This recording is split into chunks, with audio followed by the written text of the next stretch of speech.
Welcome back to the deep dive. Today we are strapping in for a really high velocity look at a problem that's, well, it's fundamental to the entire decentralized economy. Right, We're talking about making ZK proofs actually affordable. right. We're going to be tackling this massive multi-million-dollar bottleneck that is, frankly, choking the speed and the utility of Ethereum scaling right now. So our mission today is to deep dive into Aligned Layer, or A-Line-N. It's a modular verification protocol that's betting its future on borrowing security from the richest validator pool in crypto. A very big bet. It is. So if you're preparing for a meeting or you're just intensely curious about how the next generation of scaling will actually work, stick with us. We're going to try and simplify all this, the AVSs, the batchers, the recursive aggregation, down to practical, understandable terms. And this is a really crucial deep dive because Aligned Layer isn't just offering, a marginal improvement. They are trying to solve a brutal economic reality. The ZK ecosystem, which, everyone agrees, is probably the most secure way to scale. It's just financially unworkable right now because of this one crushing cost point. If they can really fix this, it unlocks hundreds of applications, massive user utility that have just been stuck on the drawing board. Okay, so let's start right there at that core pain point. For everyone listening, we need to understand exactly why verifying proofs on the main Ethereum network on L1 is so ridiculously expensive. It all comes down to computation inside the Ethereum virtual machine, the EVM. Okay. It's just not designed for it. It's designed for simple state transitions, not for heavy-duty cryptographic number crunching. So when you force the EVM to verify a large, complex, zero-knowledge proof, like a Stark proof, Yeah. it requires an astronomical amount of gas. I mean, Ethereum's sequential processing, its inherent limitations, they just completely choke on that massive calculation. And we're not talking about, gas fees being a little high today. No, not at all. The sources paint a pretty shocking picture. Verifying just one of these proofs can cost up to, and it's not a typo, up to $1 million in gas. $1 million. $1 million. I mean, that's not an operational cost. That's a fundamental barrier to entry. It makes the entire business model of scaling just unviable. It is. It's like paying an accountant $1 million just to confirm you made a $10 transfer. The math just doesn't work. Exactly. And the consequence of that absurdity, it hits the everyday user directly. Because the verification is so expensive, the scaling solutions, your favorite Layer 2 ZK rollups, they're forced to minimize costs. So they aggregate transactions for hours, sometimes 4, sometimes 6 hours, before they can even afford to submit a single proof to L1. Which means If you're the user and you just finished a trade on an L2 and you want to withdraw your funds back to the main chain, you're stuck. You are forced to wait for that settlement window. That high cost of proof creation directly translates to slow, frustrating withdrawal times, what we call long exit windows. It's a terrible user experience, and it's all because of that $1 million barrier. that context is so important. So if Ethereum L1 is the slow, central $1 million courthouse, how does Aligned Layer get around that? What's the simple analogy for their solution? Well, Aligned Layer basically says, stop trying to do heavy math on slow, expensive infrastructure. Right. Instead, let's create a highly specialized, fast-track, outsourced verification market that operates beside Ethereum. They just move the math off the courthouse floor completely.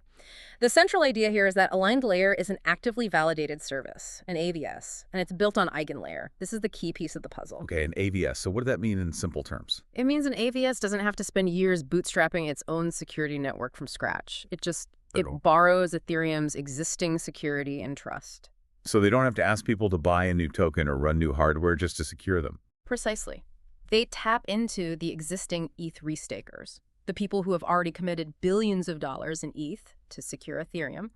Aligned Layer essentially goes to these restakers and says, hey, if you stake with us too, you can earn additional fees just by verifying these ZK proofs. Wow, that sounds like an instantaneous, massive competitive advantage. You inherit trust on day one. Yeah. But are there any hidden costs? Does borrowing security come with liabilities? It does, but those costs are absorbed by the restakers themselves, which is really why the system works so well. The sources highlight that Aligned Layer gains immediate trust by inheriting over over $9.67 billion in economic security from restaked ETH. $9 billion. That's the bouncer analogy.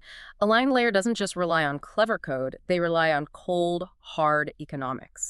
If an operator verifies a fake proof, that massive pile of restaked ETH gets instantly slashed, confiscated. And that threat of the economic penalty is what guarantees the honesty of their verification service. Okay, so let's get into the step-by-step, the mechanics. If I'm an L2 rollup, how does this outsourced audit actually happen? And what are these centralized parts doing to make it cheap? Okay, so it all begins off-chain. When L2s or dApps need their proofs verified, they submit them to a centralized component called the batcher. The batcher. Right. And the batcher's job is simple. It just collects and bundles thousands of these incoming proofs. Then, the operators, those restakers we were just talking about, they download these bundles, and crucially, they verify these proofs in parallel. Not one by one. Exactly. Instead of waiting in line on the slow EVM, they use specialized, optimized hardware and efficient code to verify thousands of proofs all at the same time. This parallel processing is where the real-time and cost savings come from. Wait, okay. So if they're verifying thousands of proofs off-chain, how does Ethereum L1, the final settlement layer, how does it know that the verification is legitimate? What's that single receipt actually proving? That's where the centralized aggregator comes in. Another piece. Yep.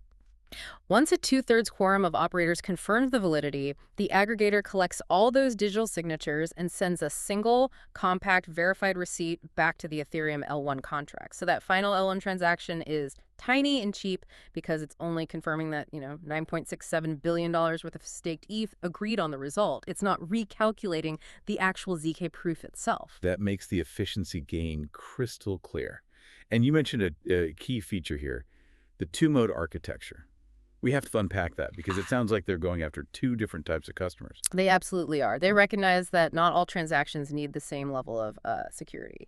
The first is the proof verification layer. You can think of it as fast mode, and it's live right now. Fast mode. This is the speedy layer, built for high throughput. They claim up to 1,000 proofs per second. This mode relies entirely on that economic security we talked about, the slashing threat. It's perfect for things that need speed and low latency, like verifying a score on a ZK-based online game or a frequent state update where just the economic threat is enough to deter fraud. So fast mode is for high frequency, maybe lower stake stuff. What about the really high value transactions, like bridging millions of dollars? You wouldn't want to just trust economic security for that. That's where the proof aggregation service, or slow mode, comes in. It's still in development. Slow mode. This uses something called recursive aggregation.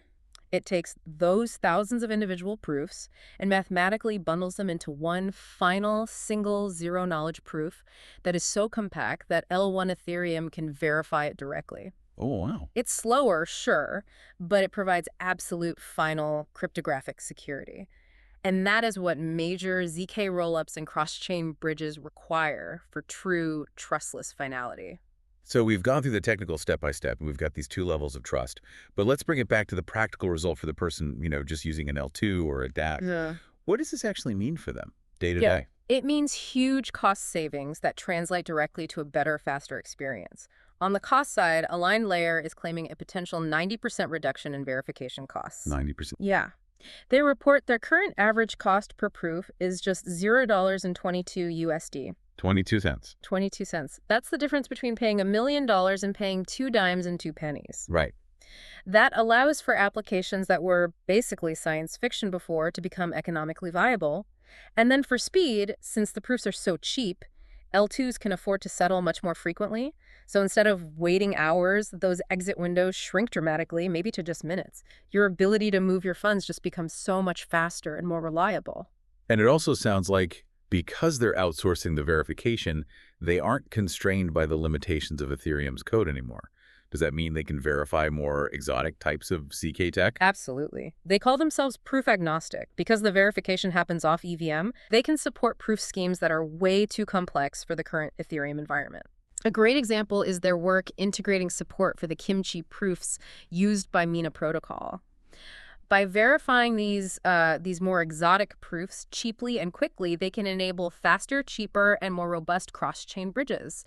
It really pushes forward the whole cause of interoperability between different major blockchains. Okay, this is the point where we have to talk about the trade-offs. The tech sounds like a slam dunk. High security, low cost, fast speed. But the sources we looked at highlight some pretty significant risks. What are the major criticisms of this architecture? The core criticism is a paradox, really. They have decentralized the economic security, but they haven't decentralized the operational components. What do you mean by that? Security audits, including a big one from Consensus, they point out that while the operators and the $9.67 billion in restaked ETH are decentralized, the batcher and the aggregator are currently centralized services. Oh. And this creates a huge single point of failure and a risk of censorship. The system relies on trusting the centralized batcher not to selectively drop or censor proofs, and trusting the centralized aggregator to report the correct consensus back to L1. On top of that, the team maintains what they call privileged access to update the core smart contracts. So the system isn't structurally trustless yet. It requires confidence in the core development team. So in essence, they've borrowed the world's most secure vault, that $9.67 billion in ETH. But the key to opening the vault and sending the final receipt is still held by a few centralized parties. That's a great way to put it. That's a massive trade-off for speed. And this leads right to the question of adoption. Are people actually accepting this trade-off? And that's where the market gap appears. Despite claiming the capacity for an unbelievable 1,000 proofs per second and having the mainnet live for nearly a year, the network is currently only verifying about 247 proofs per day on average. Wait. 247 proofs per day compared to a capacity of 1,000 proofs per second. That's a utilization rate of what, like 0.0003%?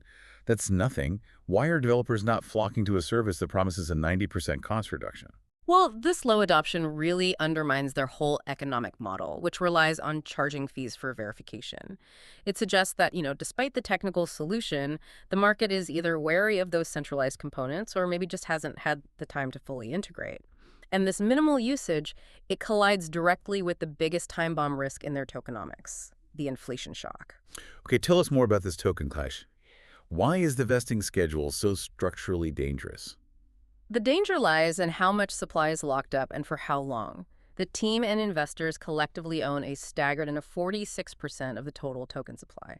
Almost half. Almost half. And they have a 12-month cliff, meaning 0 tokens vested for the entire first year. So it's not a gradual release. Not at all. Linear vesting distributes tokens gradually, lets the market absorb the supply smoothly. A cliff releases a massive block all at once. So when that cliff expires in Q1 2026, 18.4% of the total token supply will become liquid and available for sale on a single day. And if market adoption and fee generation are still minimal like they are now, that massive supply shock could create extreme volatility and fundamentally destabilize the entire network's economics. Okay, so let's try to tie this all together. To synthesize this deep dive, EigenLayer has delivered a brilliant technical fix for the problem of expensive ZK verification. They've cleverly leveraged EigenLayer's enormous security pool. However, the protocol's long-term viability really hinges on solving 3 core issues at the same time: the market problem of low adoption, the philosophical problem of those centralized operational components, and the looming financial threat of that 12-month token cliff. This has been a truly fascinating look at the cutting edge of infrastructure. If you found this interesting, please like and subscribe to the channel. We do all the complex research so you don't have to. That massive 12-month token cliff, it's on a timer. And the current low usage suggests the system is generating minimal revenue. So this raises a critical question for you to mull over. Will the EigenLayer team be forced to rapidly and fully decentralize those centralized components of batcher and aggregator in the next year, just to generate enough organic market demand and network stability to survive that gigantic supply shock when the cliff finally hits? It's a very high-stakes race against the clock. It certainly is. Thank you for joining us on the Deep Dive. We'll catch you next time.